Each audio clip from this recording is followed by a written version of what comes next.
tere, lugupeetud IFI elanikud. Täna siis olime volikogu istung, kus päevapunktis oli 2 küsimust, mis volikogu saadikud arutasid, hääletasid.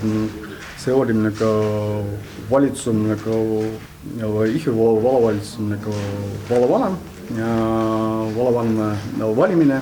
2 põhiküsimust, kes järgmised 4 aastat hakkab meie valda juhtima. Valitud osutuks Maris Toomel, kes tänasel päeval, kes oli meil vallavanem ja jätkub seda tööd. Siis valiti veel lisaks 2 abivallavanemat. See on proua Spits ja härra Aller, kes hakkab kureerima proua Spits sport, kultuur ja sotsiaalvaldkonna ja Arvo Aller majandus ja eelarved. Samuti oli palju küsimus tekkinud seoses sellega, et miks vallavalitsuse koosseis moodustab 6 inimest, kuna kuuluvad sinna veel valitsuse liiged. Valitsuse liigeks valiti mind, Sergei Andreevit, kes hakkab kureerima spordi.